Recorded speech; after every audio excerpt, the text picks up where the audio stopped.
Gentleman from Indiana, Mr. Burton. Mr. Speaker, I ask unanimous consent to claim my time at this point. Without objection. Thank you, Mr. Speaker. I ask unanimous consent to revise and extend my remarks. Without objection, so ordered. Mr. Speaker, over the last 3 to 4 years, I've come to the floor on numerous occasions trying to sound a warning about both our foreign policy and our monetary policy. Today, our monetary policy and our foreign policy have clashed. We see now that we face serious problems not only in the Middle East, but on our financial markets. Yesterday I talked a bit about what I see as a financial bubble that has developed over the past decade, and made the point that a financial bubble can be financed through borrowing money as well as inflation. A financial bubble is essentially a consequence of inflation. A lot of people talk about inflation being the mere rising of some prices, but that is not the case. Most good economists recognize that inflation is a consequence of monetary policy. As one increases the supply of money and inflates the currency, this distorts interest rates and it distorts the markets. Sometimes this goes into goods and services, and other times these excessive funds will go into marketplaces and distort the value of stocks and bonds. I believe this is what has happened for the past 10 years. So in spite of the grand prosperity that we have had for this past decade, I believe it is an illusion in many ways because we have not paid for it. In a true capitalist society, true wealth comes from hard work and savings. Today, the American people have a negative savings rate, which means that we get our so-called capital from a printing press. Because there are no savings and no funds to invest, the Federal Reserve creates these funds to be invested.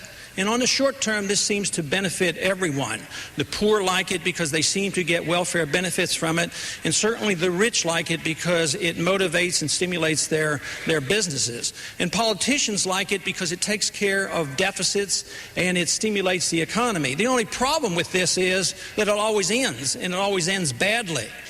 And this is the reason that we have to meet up with a policy that seems ridiculous. The economy seems to be doing quite well, but the Federal Reserve comes along and says, oh, there's a problem with economic growth. Economic growth might cause prices to go up, so therefore what we have to do is cut off the economic growth. If you have slower growth, the prices won't go up any longer. They're talking about a symptom and not the cause. The cause is the Federal Reserve.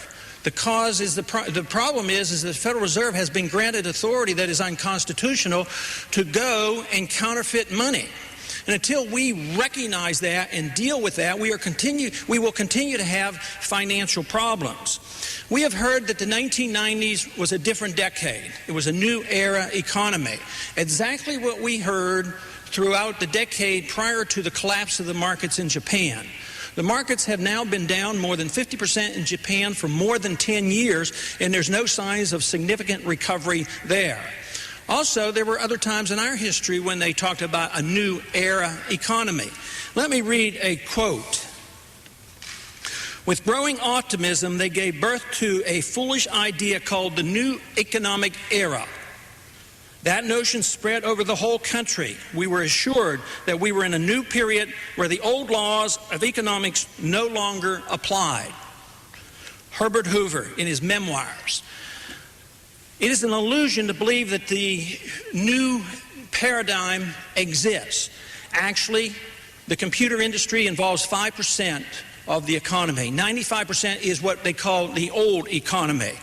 I ascribe to the old economic laws because the truth is you can't change economic laws. And if inflating a currency distorts the market and the boom leads to the bust, that cannot be repealed. So if we are looking toward bad times, it's not because of current policy, it's because of previous policy, the previous policy of the 10 years, the time when we lived beyond our means. You say, well, how did we live beyond our means? Where did the money come from? Aren't we spending less in Washington? No, we're not spending less in Washington. Aren't the deficits a lot less? They're less, but they're not gone. But where did we borrow from? We borrowed from overseas. We have a current account deficit that requires over $1 billion a day that we borrow from foreigners just to finance our current account deficit. We are now the greatest debtor in the nation. in the world. And that is a problem. This is why the markets are shaky. And this is why the markets have been going down for 6 months. And this is why in a foreign policy crisis such as we're facing in the Middle East will accentuate these problems. So therefore, the foreign policy of military intervention Time of the gentleman from Texas overseas is something has that expired. we should seriously question.